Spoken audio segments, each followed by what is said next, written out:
Hello students, electrostatics में अपना next topic है एप्लीकेशन ऑफ गॉस लॉ। यहाँ हम लोग सीखेंगे गॉस लॉ को हम लोग यूज में लेंगे डिफरेंट ऑब्जेक्ट का इलेक्ट्रिक फील्ड हम लोग किस तरीके से फाइंड आउट कर सकते हैं। ओके, नाउ पहला हम लोग स्टार्ट करते हैं अपना to find electric field intensity due to a uniformly charged conducting sphere.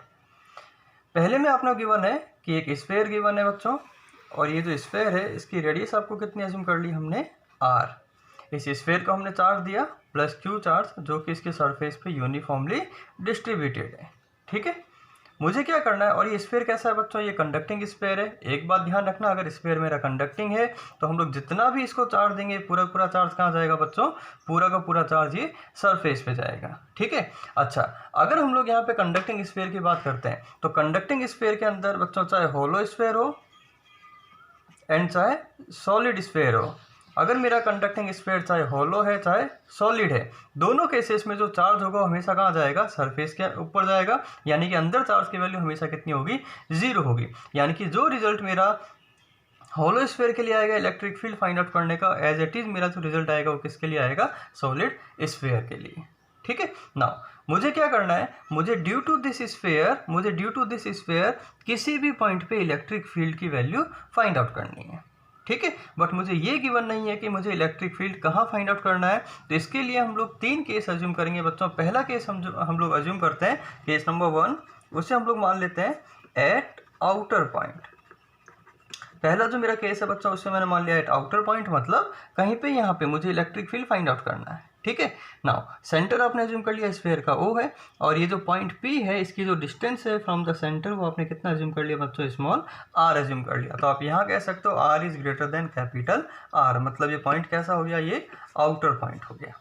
ठीक है, नाउ अब हम लोग यहाँ पे अप्लाई करेंगे गॉस लॉ। यानी कि फ्लक्स के मेरे पास में 2 फॉर्मूला होता है। पहला फॉर्मूला होता है phi equal to Q upon epsilon naught, और दूसरा फॉर्मूला होता है phi equal to E into d x. पहला फॉर्मूला होता है phi equal to sigma Q upon epsilon naught, और दूसरा जो फॉर्मूला होता है phi equal to integration of E into E dot d s, या फिर आप ये भी कह सकते हो phi equal to E d s cos theta. यहाँ हम लोग जो फॉर्मूला अप्लाई करते हैं phi equal to sigma Q upon epsilon naught, ये जो सिग्मा क्यू होता है इसे हम लोग बोलते हैं एनक्लोज्ड चार्ज। ठीक है, नाउ अगर मुझे इस पॉइंट पी पे इलेक्ट्रिक फील्ड फाइंड आउट करना है बच्चों, तो ये जो चार्ज सरफेस पे क्या ये एनक्लोज है क्या, नहीं, ये वाला जो चार्ज है एनक्लोज चार्ज नहीं है। यानी कि मैं यहाँ पे ये वाला फॉर्मूला अप्लाई नहीं कर सकता। अगर मुझे ये फॉर्मूला यहाँ पे अप्लाई करना है तो मैं क्या करूँगा, सबसे पहले इस चार्ज को एनक्लोज करूँगा। ठीक है, और एनक्लोज करने के लिए हम लोग हमेशा क्या अज्यूम करते हैं, हम लोग एक इमेजनरी सरफेस अज्यूम करते हैं जिसे हम लोग बोलते हैं गॉसियन सरफेस। और वो जो सरफेस होती है वो सिमेट्रिक होनी चाहिए। मीन्स ये जो स्फीयर है, अगर मुझे इस स्फीयर को पैक करना है तो मुझे स्फीयर के अंदर डालना पड़ेगा। ठीक है, तो मैंने यहाँ पे क्या किया, पॉइंट P से पास होते हुए कि सरफेस अज्यूम किया, इमेजनरी सरफेस, इसको मैंने अज्यूम कर लिया गॉसियन सरफेस। ठीक है, नाउ अब हम लोग पहला फॉर्मूला अप्लाई करेंगे यहाँ पे, phi equal to electric flux इतना पास हो रहा है, phi equal to integration of E d s cos theta. और जब भी हम लोग ये फॉर्मूला फाइंड आउट करने ई डी एस कॉस थीटा, सबसे पहले मुझे यहाँ फाइंड आउट करना होता है थीटा की वैल्यू, और theta is the angle between electric field and area vector. तो हम लोग यहाँ पे क्या करते हैं बच्चों, एक छोटा सा पार्ट अज्यूम किया मैंने इस पे, ये मैंने एक छोटा सा पार्ट अज्यूम किया, और इसका जो एरिया है वो मैंने अज्यूम कर लिया D S. Now at this point ये जो पॉजिटिव चार्ज है, इस पॉजिटिव चार्ज का जो इलेक्ट्रिक फील्ड होता है वो ऑलवेज कैसा होता है, ऑलवेज आउटवर्ड होता है। मतलब जो इलेक्ट्रिक फील्ड की जो डायरेक्शन होगी वो कैसी हो जाएगी, वो तो आउटवर्ड हो जाएगी। और एरिया वेक्टर मैंने बताया था, स्फीयर का जो एरिया वेक्टर होता है बच्चों वो भी ऑलवेज कैसा होता है, किसी भी सरफेस के परपेंडिकुलर होता है। ये आपको हमेशा लर्न रखना है। ठीक है, इससे पहले वीडियो मैंने आपको समझाया भी था एक एग्जाम्पल लेके।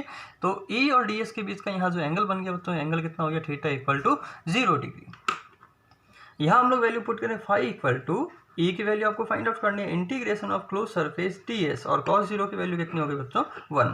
तो आप ये भी कह सकते हो E into integration of close surface D S, मतलब ये जो सरफेस आपने अज्यूम किया है गॉसियन सरफेस, जहाँ से पॉइंट पास हो रहा है बच्चों, ध्यान रखना हम लोग हमेशा उस सरफेस का एरिया लेते हैं जहाँ जिस सरफेस पर अपना पॉइंट सिचुएटेड है, मतलब जो सरफेस है उस पॉइंट से पास होना चाहिए। ठीक है, तो यहाँ पे ये जो गॉसियन सरफेस है इसकी रेडियस कितनी होगी बच्चों, स्मॉल आर। तो सरफेस का एरिया कितना हुआ, स्फीयर का एरिया होता है 4 pi into R square, equation number 1।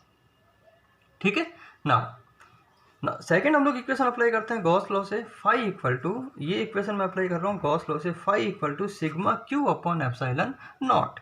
अगर हम लोग इस सरफेस की बात करें, गॉसियन सरफेस की बात करें, इसके अंदर नेट चार्ज कितना है, क्यू, तो हम लोग अप्लाई कर सकते हैं phi equal to Q upon epsilon naught, equation number 2।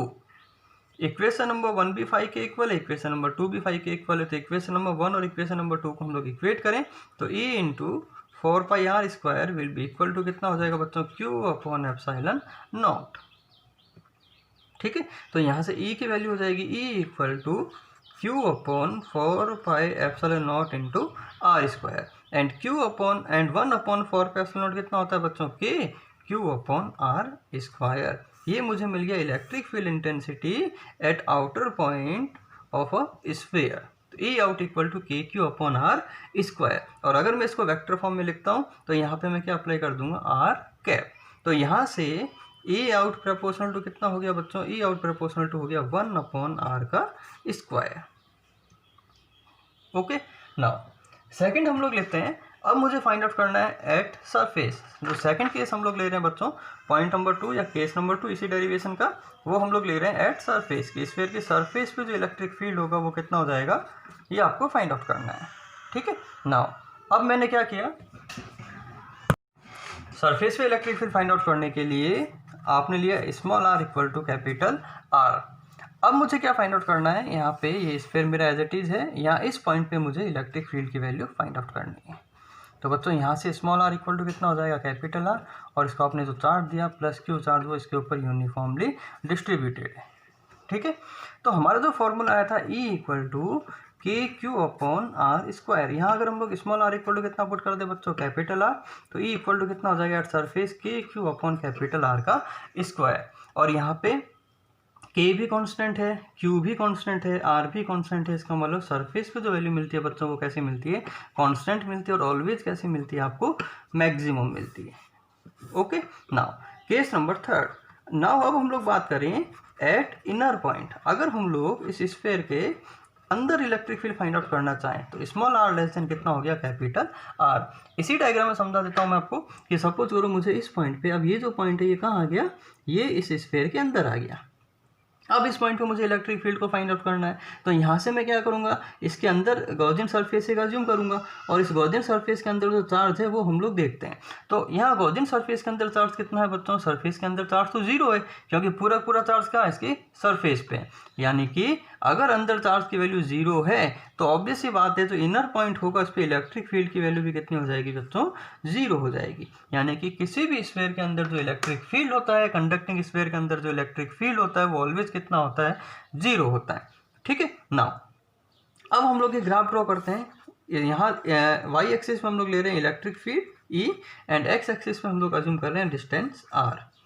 ये बच्चों हो गया मेरा सेंट्रल पॉइंट ओ, यानी सेंटर हो गया स्फीयर का। यहाँ मैंने अज्यूम कर लिया R equal to capital R, और ये मेरा हो गया आउटर पॉइंट। बट तो 0 से लेके कैपिटल आर, 0 से लेके कैपिटल आर मेरा इनर पॉइंट हो गया, कैपिटल आर जो मेरा था वो सरफेस पे हो गया, and more than capital R मेरा कौन सा पॉइंट हो गया, आउटर पॉइंट। अगर हम लोग देखें इनर पॉइंट पे इलेक्ट्रिक फील्ड की वैल्यू कितनी है, 0, तो इनर पॉइंट पे मेरा जो इलेक्ट्रिक फील्ड है बच्चों वो 0 है, तो ये वैल्यू कितनी हो गई, ई इक्वल टू 0। नाउ जैसे ही हम लोग सरफेस पे पहुंचते हैं, सरफेस पे इलेक्ट्रिक फील्ड की वैल्यू कांस्टेंट है और मैक्सिमम है, यानी कि सरफेस पे इलेक्ट्रिक फील्ड की वैल्यू जो है बच्चों को कैसी है, मैक्सिमम है। कितनी है, के क्यू अपॉन आर स्क्वायर। और अगर हम लोग आउटर पॉइंट की बात करें तो अभी हमने देखा आउटर पॉइंट पे E out proportional to 1 upon r square, मतलब जो ग्राफ आएगा मेरा ई और आर के बीच का वो ग्राफ कैसा आएगा बच्चों, हाइपरबोला ग्राफ आएगा। तो ये मेरा ग्राफ आ गया E proportional to 1 upon r square का। ओके, ये हमने किया first application of Gauss law. Now अब हम लोग स्टार्ट करते हैं गॉस लॉ का सेकंड एप्लीकेशन। अब मुझे क्या फाइंड आउट करना है, सेकंड एप्लीकेशन में, सेकंड एप्लीकेशन में मुझे फाइंड आउट करना है to find electric field intensity due to a uniformly charge non conducting sphere. अभी तक आपने जो स्फीयर अज्यूम किया बच्चों को, कैसा स्फीयर अज्यूम किया था, अभी तक आपने जो स्फीयर अज्यूम किया वो एक कंडक्टिंग स्फीयर था, बट अब मैंने जो स्फीयर लिया है वो कैसा है बच्चों, एक नॉन कंडक्टिंग स्फीयर है। मतलब क्या हुआ, नॉन कंडक्टिंग स्फीयर का मतलब ये हुआ कि जब हम लोग इस स्फीयर को जब हम लोग चार्ज देंगे तो ये चार्ज इसकी सरफेस पे नहीं, ये चार्ज इसके पूरे वॉल्यूम में यूनिफॉर्मली डिस्ट्रीब्यूटेड होगा। पूरे वॉल्यूम में यूनिफॉर्मली क्या हो जाएगा बच्चों, डिस्ट्रीब्यूटेड हो जाएगा। ठीक है। नाउ सेंटर आपने एज्यूम कर लिया, वो टोटल चार्ज आपने कितना एज्यूम किया, Q। पॉइंट नंबर 1 हम लोग फाइंड आउट करते हैं, case number 1 eight outer point. अब मुझे क्या फाइंड आउट करना है, इस स्फीयर के आउटर पॉइंट पे इलेक्ट्रिक फील्ड फाइंड आउट करना है। एज इट इज आपने लिया R greater than capital R, मतलब ये जो पॉइंट आपने P एज्यूम किया ये स्फीयर के बाहर आपने एज्यूम किया, और इस केस में जो स्मॉल r होगा वो कैपिटल R से ज़्यादा होगा। एज इट इज़ अगर हम लोग यहाँ पे गॉस लॉ अप्लाई करें तो गॉस सरफेस हम लोग अप्लाई करें तो गॉसियन सरफेस के अंदर बच्चों अभी कितना चार्ज है, ये जो पूरा का पूरा चार्ज इस सरफेस के अंदर है, मतलब अभी गॉसियन सरफेस के अंदर चार्ज कितना है, Q है। यानी कि अगर हम लोग यहाँ से इलेक्ट्रिक फील्ड की वैल्यू फाइंड आउट करें तो जो हमने इलेक्ट्रिक फील्ड इससे पहले फाइंड आउट किया था, as it is electric field यहाँ पे आएगा E out equal to KQ upon R का square. As it is derivation आपको सेम करना है क्योंकि चार्ज इनसाइड चार्ज सेम है। तो यहाँ से E आउट प्रोपोर्शनल टू कितना हो गया, 1 अपॉन R स्क्वायर। सेकेंड हम लोग बात करें बच्चों केस नंबर 2 एट सरफेस। अगर मैं इस चार्ज को, अगर मैं इस पॉइंट P को इसकी सरफेस पे लेके आऊँ तो स्मॉल r किसके इक्वल हो जाएगा बच्चों, कैपिटल R के। तो मैं यहाँ लिख सकता हूँ स्मॉल r equal to capital R। अगर सरफेस की हम लोग बात करें तो as it is electric field मिलेगा आपको, जैसा आपको कंडक्टिंग स्फीयर के अंदर मिला था, KQ upon R square. As it is derivation आपको वापस करना है, और ये जो वैल्यू होती है ऑलवेज कैसी होती है, कॉन्स्टेंट होती है, और कैसी होती है बच्चों, मैक्सिमम होती है। ओके। नाउ नेक्स्ट हम लोग बात करते हैं, अब मुझे फाइंड आउट करना है कि ये जो इसके स्फीयर के इनर पॉइंट पे इलेक्ट्रिक फील्ड की वैल्यू कितनी होगी, ये मुझे फाइंड आउट करना है। ठीक है बच्चों। नाउ थर्ड हम लोग लेते हैं case number third eight inner point of non conducting sphere. अगर हम लोग इनर पॉइंट की बात करेंगे बच्चों तो R लेस देन कितना होगा, कैपिटल R। ये मेरा स्फीयर मैंने एज इट इज एज्यूम किया बच्चों, इसकी रेडियस कितनी है, कैपिटल R, और आपने इसको जो चार्ज दिया वो इसके अंदर यूनिफॉर्मली डिस्ट्रीब्यूटेड था। ठीक है। और नेट चार्ज आपने कितना एज्यूम किया था इसके ऊपर, Q। नाउ अब मुझे फाइंड आउट करना है बच्चों, एक इनर पॉइंट मैंने एज्यूम किया पॉइंट P, और इसका जो डिस्टेंस है सेंटर से वो आपने कितना एज्यूम किया, R। अब मुझे इस पॉइंट पे इलेक्ट्रिक फील्ड की वैल्यू फाइंड आउट करनी है। जब हमने कंडक्टर की बात की थी तो हमने गॉसियन सरफेस यहाँ पे एज्यूम किया था। उस गॉसियन सरफेस के अंदर कंडक्टर के केस में जो इलेक्ट्रिक चार्ज था, इलेक्ट्रिक चार्ज कितना था बच्चों, 0 था, इसलिए वहाँ पे इलेक्ट्रिक फील्ड 0 हुआ। बट यहाँ पे अगर हम लोग देखें तो यहाँ पे इस गॉसियन सरफेस के अंदर चार्ज 0 नहीं है। क्यों? क्योंकि चार्ज इस स्फीयर के पूरे वॉल्यूम पे डिस्ट्रीब्यूटेड है। तो सबसे पहले जब हम लोग यहाँ पे गॉस लॉ का, जब हम लोग इलेक्ट्रिक फ्लक्स का फॉर्मूला अप्लाई करेंगे, phi equal to E ds cos theta. As it is हम लोग क्या करेंगे, यहाँ पे इस पॉइंट पे एक स्मॉल सेगमेंट आपने एज्यूम किया, एक स्मॉल एरिया आपने एज्यूम किया, और उसकी जो डायरेक्शन होगी वो बच्चों कैसी होगी, आउटवर्ड। और पॉजिटिव चार्ज का जो इलेक्ट्रिक फील्ड होता है बच्चों वो भी कैसा होता है, आउटवर्ड होता है। तो इसके लिए तो हम लोग formula as it is apply कर सकते हैं। E आपने कॉन्स्टेंट है बाहर ले लिया, इंटीग्रेशन ऑफ ds का मतलब हो गया बच्चों गॉसियन सरफेस का एरिया। अगर हम लोग इस गॉसियन सरफेस के एरिया की बात करें तो ये कितना हो जाएगा, स्फीयर का area 4πr², equation number 1। Okay. Now अगर हम लोग यहाँ से देखें गॉस लॉ से हम लोग सेकंड इक्वेशन अप्लाई करें, गॉस लॉ, तो गॉस लॉ से हम लोग इक्वेशन अप्लाई करते हैं, phi equal to Q in upon epsilon naught. अब बच्चों मुझे सरफेस के अंदर का चार्ज कितना है ये फाइंड आउट करना है। सरफेस के अंदर का चार्ज फाइंड आउट करने के लिए हम लोग सिंपल काम में लेते हैं, एक सिंपल सा मेथड जिसे हम लोग बोलते हैं यूनिटरी मेथड। अगर मैं बात करूँ इस पूरे स्फीयर की, तो इस पूरे स्फीयर का वॉल्यूम कितना है, 4/3πr³। तो आप ये कह सकते हैं कि 4/3πr³ वॉल्यूम पे चार्ज कितना हुआ, Q। देन यूनिट वॉल्यूम पे चार्ज कितना हुआ, Q अपॉन 4/3πr³। तो मुझे तो बच्चों इस वॉल्यूम के अंदर कितना चार्ज है यही तो फाइंड आउट करना है, कि इसके अंदर कितना चार्ज है, मतलब इस वॉल्यूम में कितना चार्ज है यही तो फाइंड आउट करना है। तो ये जो स्मॉल पार्ट का वॉल्यूम है इसको हम लोग बोल सकते हैं 4/3πr³। इसके अंदर नेट चार्ज कितना होगा, तो अगर यूनिट वॉल्यूम इतना चार्ज है तो 4/3πr³ में कितना चार्ज होगा, इसको हम लोग मल्टीप्लाई कर देंगे 4/3πr³ से। 4/3π से 4/3π कैंसिल आउट हो गया, तो ये हो गया QR³ अपॉन कैपिटल R³। ये बच्चों मुझे मिल गया इनर चार्ज। अगर ये वैल्यू हम लोग यहाँ पुट करें तो फाई इक्वल टू कितना आएगा, फाई इक्वल टू आ गया QR³ upon capital R³ equation number 2।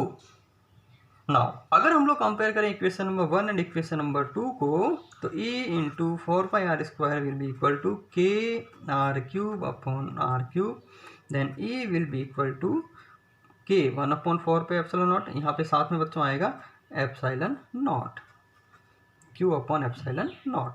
तो ये फाइनल वैल्यू मेरी आएगी KQR अपॉन R³। तो बच्चों आप यहाँ से देख सकते हैं कि अंदर जो इलेक्ट्रिक फील्ड होता है इनर पॉइंट पे प्रोपोर्शनल टू होता है, डायरेक्टली प्रोपोर्शनल होता है किसके बच्चों, आर के। ठीक है। नाउ जब हम लोग ग्राफ ड्रॉ करें electric field E and distance R के बीच में, तो ये आपने अज्यूम कर लिया R equal to capital R. तो 0 टू आर ये बच्चों हो गया मेरा कौन सा पॉइंट हो गया, ये मेरा पॉइंट हो गया इनर पॉइंट। और इनर पॉइंट पे ई प्रोपोर्शनल टू कितना है, स्मॉल आर, मतलब डायरेक्टली प्रोपोर्शनल है। इसका मतलब ग्राफ कैसा आएगा बच्चों, स्ट्रेट लाइन। तो ये मेरा ग्राफ आ गया straight line, E proportional to R. Now E equal to capital R पे हम लोग पहुंच गए सरफेस पे, एंड सरफेस पे जो इलेक्ट्रिक फील्ड होता है वो कांस्टेंट होता है और मैक्सिमम होता है। और जब हम लोग आउटर पॉइंट की बात करते हैं तो आउटर पॉइंट पे मेरा ई प्रोपोर्शनल टू कितना आता है बच्चों, 1/r²। तो ग्राफ कैसा आएगा, हाइपरबोला। ओके। नाउ अब हम लोग चलते हैं इसकी नेक्स्ट एप्लीकेशन पे। गॉस लॉ की third application number 3, electric field intensity due to a long charge wire. अभी तक आपने जो इलेक्ट्रिक फील्ड फाइंड आउट किया बच्चों को, किसका फाइंड आउट किया था, एक स्फीयर का, कंडक्टिंग का एंड नॉन कंडक्टिंग का। नेक्स्ट हम लोग फाइंड आउट करते हैं एक वायर का इलेक्ट्रिक फील्ड कितना होता है। वायर की लेंथ आपको गिवन नहीं है, तो बाय डिफॉल्ट इसकी जो लेंथ है वो ऑलमोस्ट हम लोग कैसे अज्यूम कर लेंगे, इनफाइनाइट अज्यूम कर लेंगे। ठीक है। और जब भी हम लोग किसी वायर की बात करेंगे तो हमारे माइंड में क्लिक होना चाहिए कि हम लोग हमेशा लेंगे यहाँ पे लीनियर चार्ज डेंसिटी लैम्डा। तो सपोज करो मेरे पास में बच्चों एक वायर है, और ये जो वायर है इसकी जो लेंथ है बच्चों वो आपने कितनी अज्यूम कर ली, L, जो कि इस पॉइंट के कंपैरिजन में, जो जिस पॉइंट पे हम लोग इलेक्ट्रिक फील्ड फाइंड आउट करेंगे उसके कंपैरिजन में कैसे अज्यूम करेंगे हम लोग, इनफाइनाइट। ठीक है। नाउ ये जो वायर इसको आपने टोटल चार्ज कितना दिया, Q, और इस वायर की अगर हम लोग लीनियर चार्ज डेंसिटी की बात करें तो इसकी जो लीनियर चार्ज डेंसिटी है lambda equal to charge per unit length, यानी ये हो जाएगी lambda equal to Q upon L। Okay. Now अब मुझे क्या फाइंड आउट करना है, मुझे ड्यू टू दिस वायर किसी भी एक पॉइंट पे इलेक्ट्रिक फील्ड की वैल्यू को फाइंड आउट करना है। तो सपोज करो मैंने इस वायर की परपेंडिकुलर डिस्टेंस R पे एक पॉइंट अज्यूम किया P, इस पॉइंट P पे इलेक्ट्रिक फील्ड मुझे फाइंड आउट करना है। तो बच्चों यहाँ पे हम लोग अप्लाई करेंगे वापस गॉस लॉ, और गॉस लॉ अप्लाई करने के लिए हम लोग पहला फॉर्मूला काम में लेते हैं, phi equal to integration of E d s cos theta. But यहाँ पे हम लोग देखते हैं कि मेरा जो चार्ज है वो एनक्लोज चार्ज है या नहीं। तो यहाँ पे मेरा जो चार्ज है एनक्लोज चार्ज नहीं है। इस चार्ज को एनक्लोज करने के लिए हम लोग यहाँ पे एक सरफेस अज्यूम करते हैं जिसे हम लोग बोलते हैं गॉसियन सरफेस। और जो सरफेस हम लोग अज्यूम करते हैं बच्चों वो कैसी अज्यूम करते हैं, वो एक सिमेट्रिक सरफेस को अज्यूम करते हैं। तो इस चार्ज को एनक्लोज करने के लिए मैंने यहाँ पे एक सरफेस अज्यूम किया है, और ये जो सरफेस मैंने अज्यूम किया ये कैसा सरफेस अज्यूम किया, मैंने एक सिलेंड्रिकल सरफेस को अज्यूम किया है। ठीक है। तो यहाँ पे हम लोग फॉर्मूला अप्लाई कर सकते हैं, phi equal to E d s cos theta. सबसे पहले मुझे यहाँ क्या फाइंड आउट करना होता है, मुझे यहाँ पे फाइंड आउट करना होता है थीटा की वैल्यू। तो मैं एक काम करता हूँ, मैं इस पूरी सरफेस को 3 पार्ट में डिवाइड कर देता हूँ। एक पार्ट मुझे मिल गया ये S1 जो कि इस सिलेंडर का अपर पार्ट हो गया, एक मुझे मिल गया सिलेंडर की साइड S2, एंड एक मुझे मिल गया सिलेंडर का lower part S3। Okay. Now अब हम लोग बात करते हैं इसका इलेक्ट्रिक फील्ड। तो यहाँ से मैंने लिखा फाई इक्वल टू, इसको मैंने 3 पार्ट में डिवाइड कर दिया, S1 E d s cos theta plus S2 E d s cos theta plus integration of S3 E d s cos theta. Okay. Now अब हम लोग फाइंड आउट करेंगे S1 S2 और S3 के लिए electric field and area vector के बीच का angle. तो बच्चों आपको पता है ड्यू टू पॉजिटिव चार्ज जो इलेक्ट्रिक फील्ड होता है वो ऑलवेज कैसा होता है, ऑलवेज रेडियली आउटवर्ड डायरेक्शन में होता है। अगर मैंने एक पॉइंट यहाँ अज्यूम किया तो इसका इलेक्ट्रिक फील्ड इस डायरेक्शन में होगा। अगर मैं पॉइंट इस सरफेस पे अज्यूम करता हूँ तो इसका जो इलेक्ट्रिक फील्ड होगा इस डायरेक्शन में होगा। और अगर मैं सरफेस S3 पे अज्यूम करता हूँ तो इसका भी इलेक्ट्रिक फील्ड कैसा होगा, परपेंडिकुलर आउटवर्ड डायरेक्शन में। ओके नाउ अगर हम लोग इस सरफेस की बात करें तो ये जो मेरा सरफेस है बच्चों, ये सरफेस मैं इसको अज्यूम करता हूँ कुछ इस टाइप से। ये जो सिलेंडर है मेरा बच्चों, ये कुछ इस टाइप से मैंने रखा हुआ है। तो ये जो सरफेस है इसको मैंने S1 अज्यूम किया, इस सरफेस को मैंने S3 अज्यूम किया, और ये जो साइड है इसको मैंने अज्यूम किया यहाँ से लेके यहाँ तक S2। अगर हम लोग S1 की बात करें तो इसका जो एरिया वेक्टर आएगा बच्चों सरफेस के परपेंडिकुलर आएगा, यानी कि इस सरफेस के लिए जो एरिया वेक्टर आएगा मेरा ds वेक्टर वो सरफेस के परपेंडिकुलर, मतलब थीटा इक्वल टू कितना हो गया यहाँ पे 90 डिग्री। तो इस सरफेस के लिए थीटा कितना हुआ 90 डिग्री। सिमिलरली अगर हम लोग S3 की बात करें तो इस सरफेस का भी थीटा कहाँ आएगा, थीटा कितना होगा बच्चों 90 डिग्री। तो इस सरफेस का भी थीटा कितना हो जाएगा बच्चों 90 डिग्री। और अगर हम लोग इस सरफेस की बात करें, इस सरफेस का एरिया वेक्टर कैसा आएगा सरफेस के परपेंडिकुलर, यानी कि इस केस में इसका जो एरिया वेक्टर आएगा बच्चों S2 वेक्टर वो इलेक्ट्रिक फील्ड के सेम डायरेक्शन में आएगा। तो यहाँ पे थीटा इक्वल टू कितना हो जाएगा 0 डिग्री।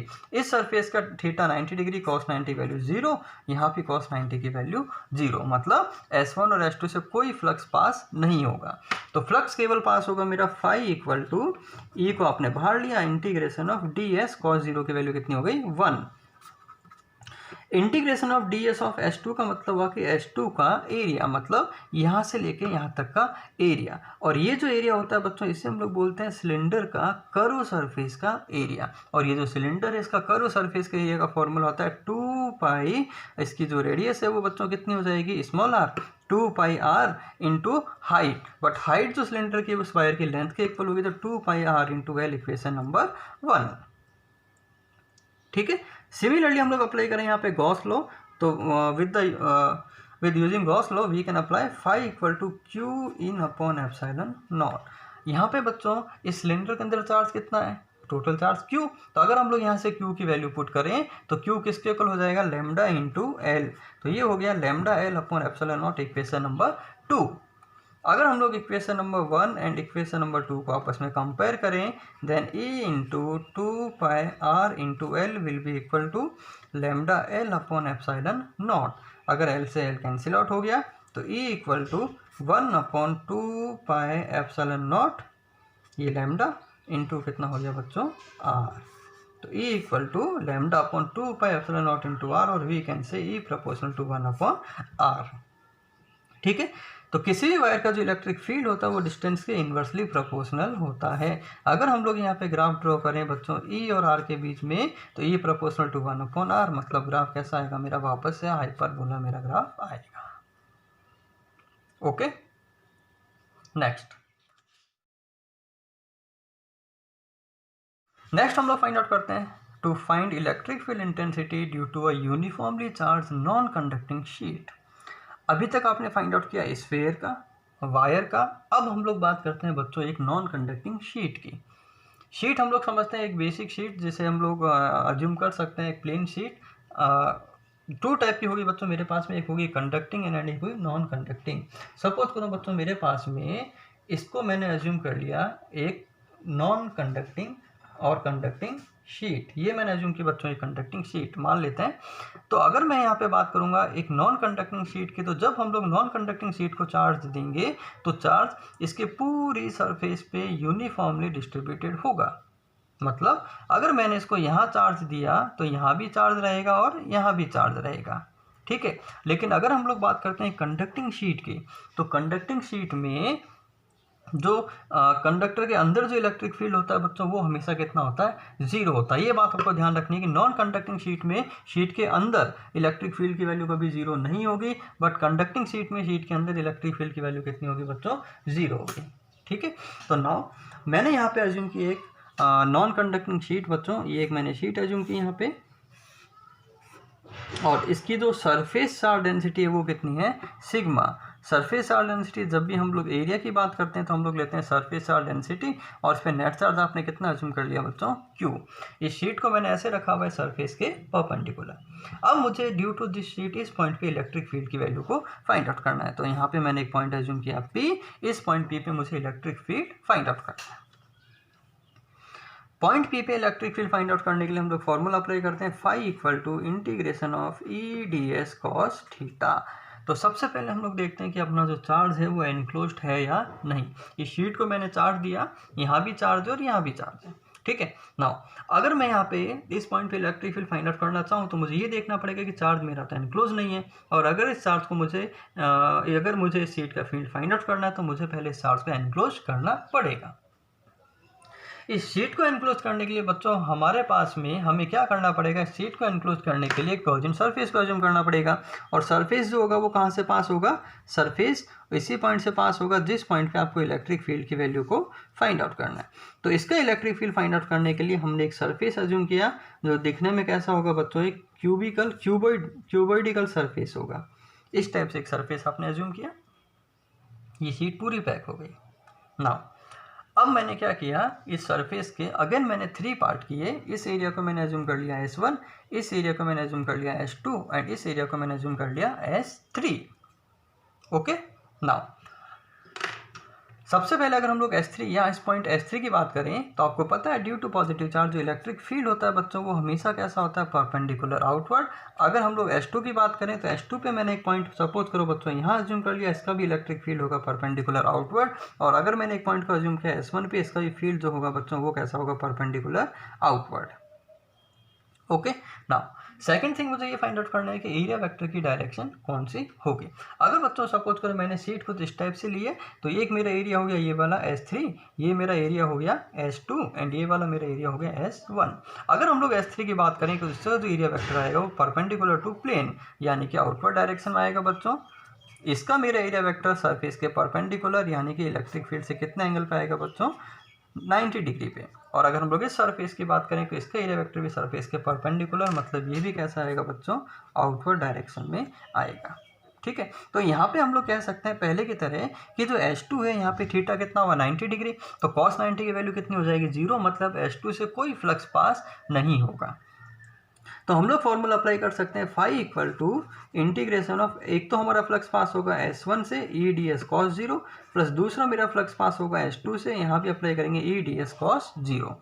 अच्छा बच्चों यहाँ पे integration of D S of S1, ये जो सरफेस है बच्चों इसका एरिया किसके इक्वल होगा, ऑब्वियस सी बात है मैंने इसको शीट से कवर किया है, पूरी तरीके से मैंने इसको ढक दिया, तो इसका जो एरिया होगा बच्चों ये शीट के इक्वल होगा।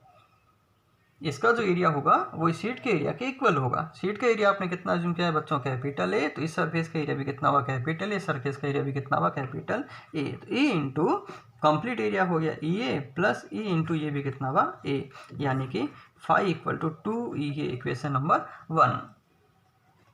सिमिलरली अगर हम लोग यहाँ पे अप्लाई करें गॉस लॉ, तो गॉस लॉ से हम लोग अप्लाई कर सकते हैं phi equal to sigma Q upon epsilon naught. इस पूरी सरफेस के अंदर नेट चार्ज कितना है बच्चों, Q, और Q को हम लोग सिग्मा इंटू ए भी रख सकते हैं। क्यों, क्योंकि सरफेस चार्ज डेंसिटी का फॉर्मूला होता है sigma equal to Q upon A, then Q will be equal to sigma into A, तो इसको मैंने लिख दिया sigma A upon epsilon naught, equation number 2। अगर इक्वेशन नंबर 1 और इक्वेशन नंबर 2 को हम लोग कंपेयर करें then it will be equal to sigma A upon epsilon naught, A से बच्चों कैंसिल आउट हो गया, A equal to sigma upon 2 epsilon naught. ये मिल गया मुझे बच्चों किसी भी नॉन कंडक्टिंग शीट का इलेक्ट्रिक फील्ड। ठीक है। यहाँ से देखिए बच्चों इस फॉर्मूले में कहीं भी स्मॉल आर आ रहा है, मतलब ये जो डिस्टेंस आपने अज्यूम किया इस फॉर्मूले में कहीं भी नहीं आ रहा है। इसका मतलब बच्चों बहुत ज़्यादा इंपॉर्टेंट है कि किसी भी शीट का इलेक्ट्रिक फील्ड कभी भी डिस्टेंस पे डिपेंड नहीं करता। तो अगर हम लोग यहाँ पे एक ग्राफ ड्रॉ करें electric field E versus distance R graph, तो इस केस में अपना जो ग्राफ आता है बच्चों वो कैसा आता है, ऑलवेज कैसा आएगा, कांस्टेंट आएगा। ओके। नाउ अब बच्चों हम लोग चलते हैं कि ये हमने बात की नॉन कंडक्टिंग शीट की, बट अब हम लोग बात करने वाले हैं बच्चों एक कंडक्टिंग शीट की। अगर मेरे पास में कंडक्टिंग शीट हो गई तो इलेक्ट्रिक फील्ड की वैल्यू कितनी होगी। ओके बच्चों ध्यान दें, यहाँ पे मैंने अभी आपको बताया था कि किसी भी कंडक्टिंग शीट के अंदर चार्ज कभी नहीं होगा, चार्ज हमेशा कहाँ होगा, पूरा सरफेस पे जाएगा। यानी कि अगर मैंने यहाँ पे एक शीट को अज्यूम किया, एक कंडक्टिंग शीट मैंने अज्यूम की बच्चों इस टाइप से, और ये जो चार्ज होगा बच्चों कहाँ जाएगा, ये चार्ज पूरा इसके सरफेस के ऊपर जाएगा। मतलब अगर हम लोग मैं इस शीट को इस टाइप से शो करूँ, इसके थिकनेस की फॉर्म में शो करता हूँ, तो मैं ये कह सकता हूँ कि इसका चार्ज कहाँ जाएगा बच्चों, इसका पूरा चार्ज इसकी सरफेस के ऊपर जाएगा। यानी कि अंदर चार्ज की वैल्यू कितनी होगी बच्चों, 0, यानी कि अंदर इलेक्ट्रिक फील्ड कितना होगा बच्चों, 0 होगा। ओके। नाउ अब मैं आपको बोलता हूँ कि ड्यू टू अब मैं आपको बोलता हूँ कि ड्यू टू दिस शीट इस पॉइंट पे मुझे इलेक्ट्रिक फील्ड की वैल्यू को फाइंड आउट करना है। तो एज इट इज़ हम लोग क्या करेंगे, यहाँ पे आर डिस्टेंस से पॉइंट पी को अज्यूम किया और पॉइंट पी पे इलेक्ट्रिक फील्ड फाइंड आउट करने के लिए हम लोग यहाँ पे एज इट इज़ एक सरफेस को अज्यूम करते हैं। बच्चों को सरफेस कैसी होती है, क्यूबॉइडिकल सरफेस होती है। बट यहाँ पे जो इलेक्ट्रिक फील्ड बच्चों कितना है, 0 है। तो हम लोग जो सरफेस को अज्यूम करते हैं बच्चों, सरफेस कुछ हम लोग इस टाइप से अज्यूम करेंगे कि ये जो सरफेस है ये पॉइंट पी से तो पास हो रही है बच्चों, बट यहाँ पे इलेक्ट्रिक फील्ड 0 है तो सरफेस यहीं पे आके टर्मिनेट हो जाएगी, मतलब यहीं पे आके ख़त्म हो जाएगी। इससे पहले वाला जो केस था वहाँ पे अंदर इलेक्ट्रिक फील्ड 0 नहीं था, इसलिए हमने सरफेस को आगे तक एक्सटेंड किया था इस पूरी शीट को कवर करने के लिए। बट यहाँ पे मुझे केवल इस चार्ज को कवर करना है, तो मैं मेरा जो गॉसियन सरफेस होगा वो केवल इतना सा ही लूँगा। ठीक है ना। अब मेरे पास में यहाँ पे अगर हम लोग फॉर्मूला अप्लाई करें तो फॉर्मूला वापस हो गया phi equal to integration of E d s cos theta. यहाँ मेरे पास में तीन सरफेस मैंने एज्यूम की। वापस इस सरफेस को मैंने एज्यूम कर लिया बच्चों S1, इसको मैंने एज्यूम कर लिया S2 और इसको मैंने एज्यूम कर लिया S3।